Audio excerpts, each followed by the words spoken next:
On this Sunday night, the China dilemma. The plan put forward by Canada and its allies to counter a massive Chinese scheme and not anger Beijing. A new government in Israel. After 12 years in office, Benjamin Netanyahu is now the opposition. The vaccine lottery, Alberta's inoculation initiative to get it closer to reopening. Plus, a diver's tale about being swallowed up by a whale. Global National with Robin Gill.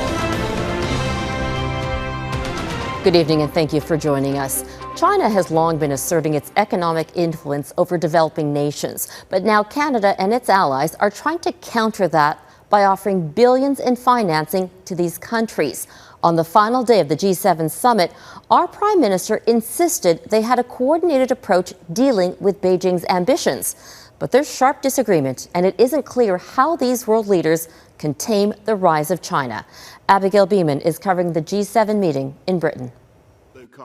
G7 leaders spent much time talking about China, but it doesn't seem as if they could agree on what to do. You talk about action, specific action that will be taken. The communique was not specific on China. What can you tell us about action that Canada and that the G7 will take? A concrete example is the work that we're going to be doing on infrastructure investments in the developing world. But the new plan to try and rival China's massive global infrastructure investments, known as the Belt and Road Initiative, is vague. The one area where I think that there probably was a great deal of divergence was on funding and material support for the massive new infrastructure agreement, the sort of counter to the Belt and Road Initiative. That we don't see any detail there, I think, speaks to that fact. Building back greener. More consensus on climate. Leaders agreed to reach net zero by 2050 and protect 30% of land and oceans by 2030. Canada pledged to double its climate financing from 2015 to $5.3 billion. We had big pledge from Canada. We've had big pledges around the table. I do think that we can get there, and I think it's vital that we do. And on vaccines, while the G7 leaders committed to close to 1 billion doses for those in need, the WHO says the world needs 11 billion doses. We will also have more to say in the coming weeks as our vaccine procurement process identifies even more doses that can be shared with the world. After the more intimate G7 summit here on the British seaside, the Prime Minister goes to Brussels for the NATO summit. It's a much bigger table and a much shorter summit, meaning more pressure on the Prime Minister to get face time with those he feels are important to help advance Canada's interests. Abigail Bimman, Global News, St. Ives, England. Joe Biden's work at the G7 is done, but the next leg of his first foreign tour as president is just getting started. On Monday, he meets with NATO allies in Brussels, where once again Biden will take aim at China. He's trying to take a hardline approach, but his friends at NATO need to protect their own trade interests with the communist government. Here's Jennifer Johnson.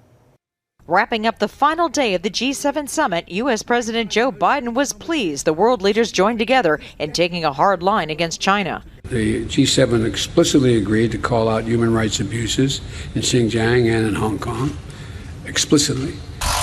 And to take action against forced labor in that country. In solar, agriculture, and the garment industries, because that's where it's happening. And they've agreed we will do that. China hit back, saying in a statement, the days when global decisions were dictated by a small group of countries are long gone. After a ceremonial visit to Windsor Castle, Biden's next stop is Brussels to meet with NATO allies. The U.S. wants those leaders to dial up pressure on China, but they may be more reluctant to protect their own trade ties with Beijing. The U.S. will also urge NATO leaders to increase their own military spending, a request often ignored, but already bringing out protesters. The U.S. decides there will be a war, then Europe will have to follow. And this is very detrimental for the security of Europe. Ahead of his meeting with Russian President Vladimir Putin, President Biden will ask NATO leaders to consider more economic sanctions against Russia after cyber attacks have wreaked havoc on several global companies. When we do them alone, they tend to be less effective than when we do them in close collaboration with other countries. If Russia chooses to continue to act aggressively, to act recklessly, we'll respond forcefully. Both sides expect Wednesday's summit to be much less cordial than Putin's last meeting with President Donald Trump in 2018. Jennifer Johnson, Global News, Washington. Benjamin Netanyahu's historic 12-year rule in Israel is over.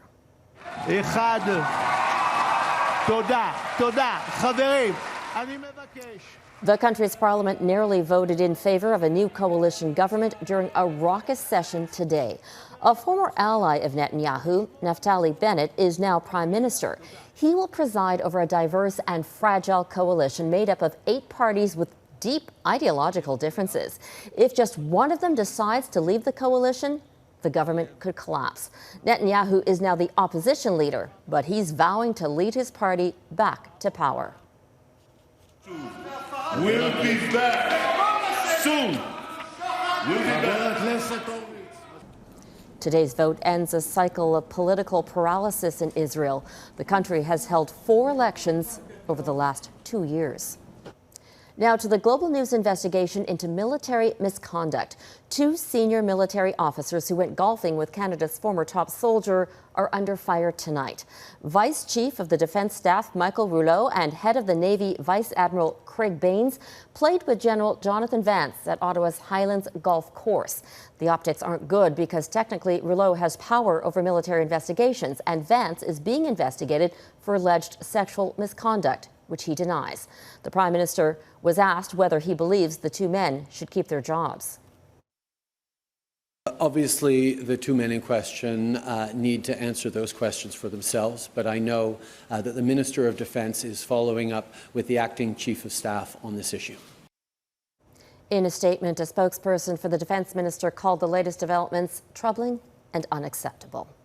A small Saskatchewan community is mourning the death of an RCMP officer killed in the line of duty.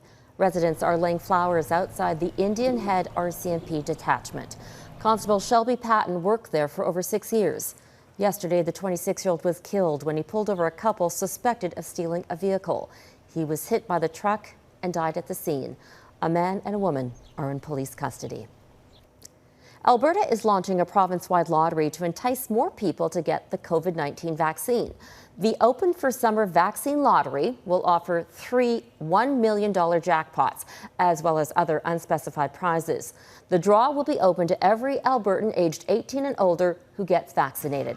The province's premier hopes the lottery will encourage more people to roll up their sleeves. Please do your part, because now a vaccine shot is also your shot at $1 million.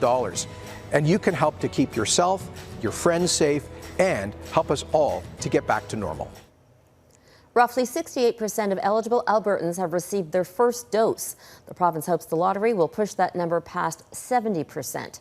Alberta is the second province to introduce a vaccine lottery. Manitoba launched a similar draw earlier this month. Canada's cruise industry has been crippled by COVID-19. Take the West Coast. Normally, it's a major port for cruise ships coming from Alaska. Right now, international cruise ships are banned in Canadian waters until February 2022. But if new proposed legislation in the U.S. gets passed, some ships may never return. Here's Global's Richard Zussman.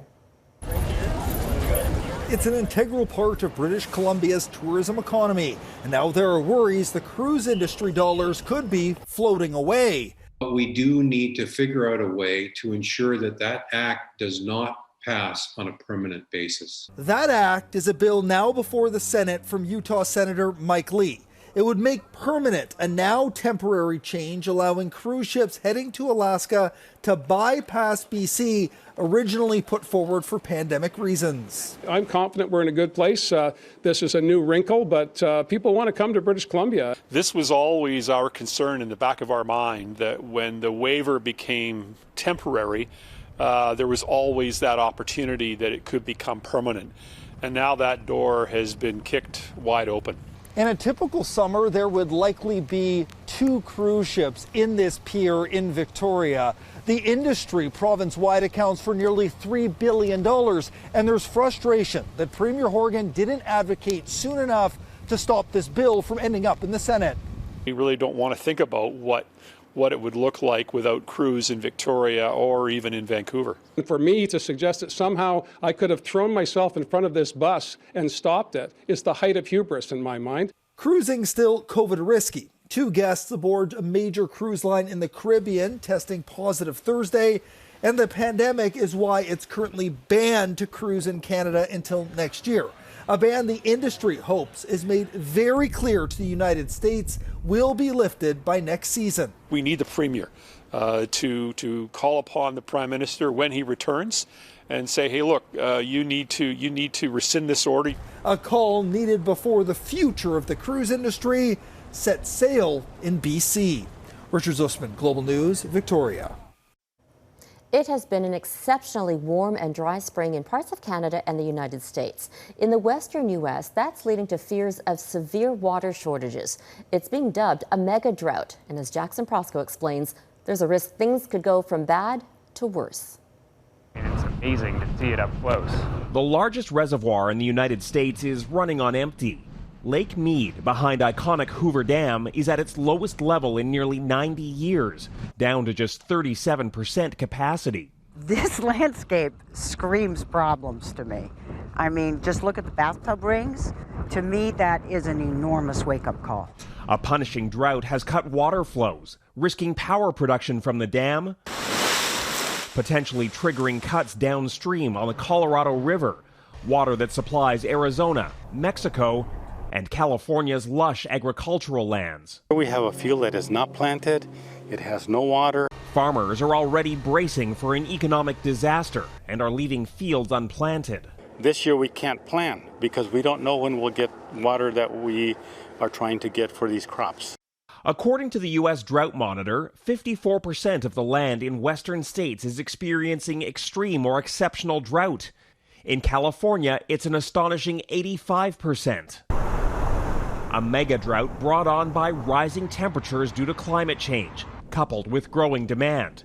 Tough choices lie ahead. Salmon now have to be trucked from hatcheries to the sea. Their natural spawning grounds have dried out. On California's Lake Oroville, houseboats are being pulled out of the receding water before it's too late. They're projecting by the end of summer there will be no available ramps, no access. They may have to move marinas.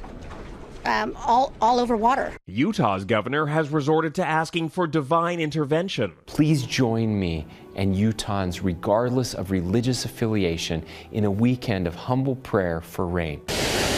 Without substantial rain, there's near certainty of another explosive wildfire season. I'm nervous. Last year being the worst fire season on record, this year is definitely shaping up to be even worse. There's also a sense that this is all a preview of the new normal in one of the fastest warming regions of the United States. Jackson Proskow, Global News, Washington. Coming up, the boating frenzy, why Canadians are taking to the water.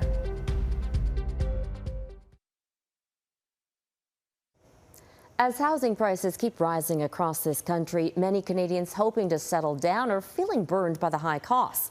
But for those who don't feel like sticking to one spot, there is a more affordable option out there that's growing popular, and it's out in the open water. Here's Ann Gaviola.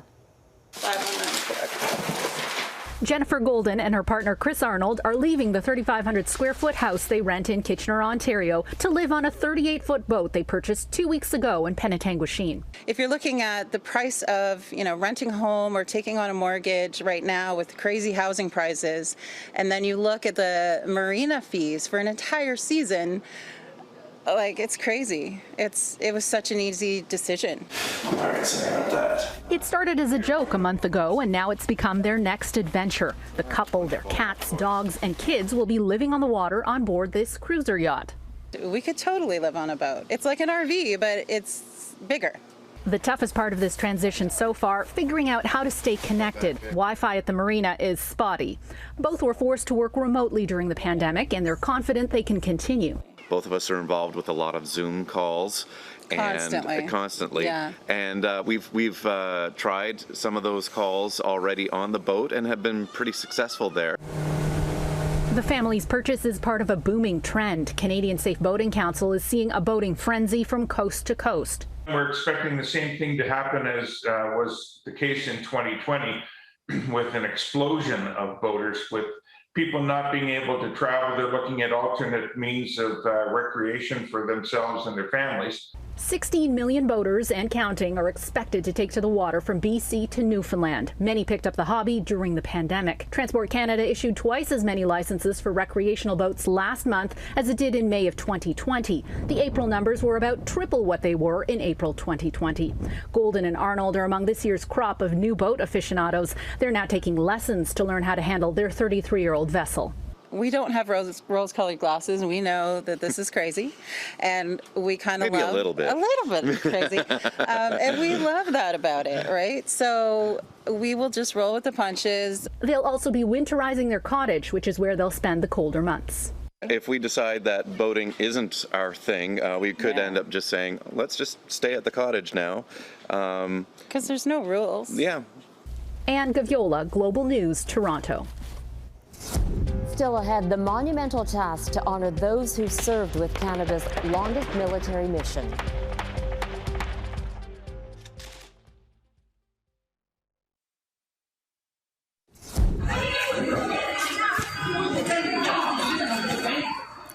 A frantic rescue mission is underway in central China, where a huge gas explosion leveled a building, killing at least 12 people. The blast happened in the morning in a residential neighborhood near a food market, where people were having breakfast and buying groceries at the time. At least 37 people are in critical condition. Canada's mission in Afghanistan was this country's longest military engagement. It began in 2001 and lasted 13 years. Tens of thousands of troops served there, and 165 Canadian lives were lost. Now, plans for a permanent monument to honor them have been boiled down to 5 final submissions. And as Ross Lord explains, deciding how to pay our respects is no simple task. The war in Afghanistan was Canada's first significant combat mission in a half-century. More than 40,000 armed forces members and hundreds of other Canadians took part. Big numbers, longest military engagement, and no monument yet. But that being said, you have to keep in mind that it takes time to get the monuments going. A group of 5 finalists is in the running to design a permanent monument in Ottawa, something the government says will recognize the commitment and sacrifice of those who served and those who supported them. For architects and artists, striking the right tone is a challenge. We just try to put ourselves in the position of the families that would visit this place and felt like deeply connected to their experience. Some veterans and military historians are conflicted about the best way to remember a war in which the overall number of Canadians killed, 165, was far lower than the 2 world wars or the Korean War. On the other hand, the Afghan mission has been credited with reviving interest in Remembrance Day ceremonies, and it's had a big impact for many Canadians. It may have something to do with the increased interest by the general public in what was happening in Afghanistan. I mean, you can remember the televised ramp ceremonies in Kandahar, in Trenton, the Highway of Heroes and the people that were lining it. The government says the panel appointed to select a winning design will consider survey submissions from Canadians before announcing a winner later this year. The monument is expected to be completed and installed by 2024. Ross Lord, Global News. Up next, meet the man who lived to tell the tale of being eaten by a whale.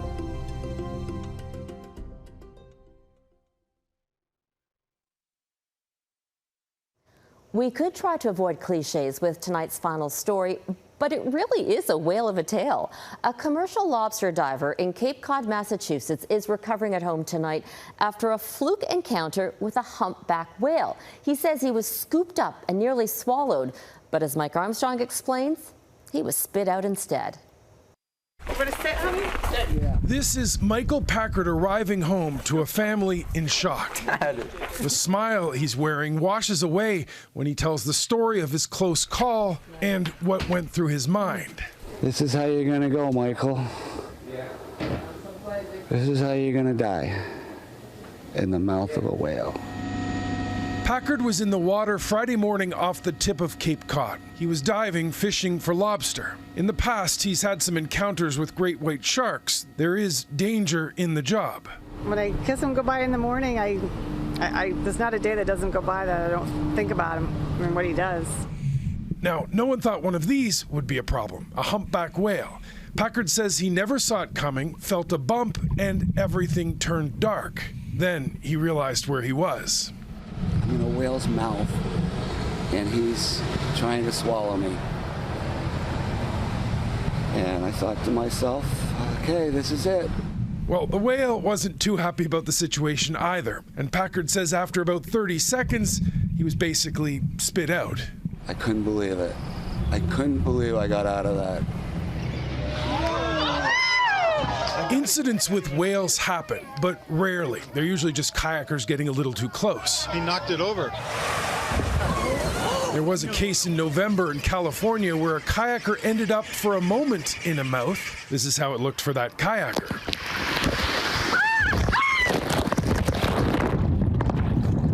Marine biologist Dr. Ian Kerr says whales aren't that interested in humans. In 30 years, he says he's heard of a story like Packard's twice. It was likely, he says, just an accident. The whale does not want a human dessert. He just happened to be in the wrong place at the wrong time. Well, the whale seems to have left unharmed, leaving Packard with some bumps and bruises and a heck of a fishing story about the one that got away. Because he's the one that got away. Mike Armstrong, Global News. The whale didn't want him for dessert. And that is Global National for this Sunday night. I'm Robin Gill. Tonight, your Canada is Saskatoon. Thank you for watching. Donna Friesen will be back at the anchor desk tomorrow, and I'll see you next weekend. Have a great night.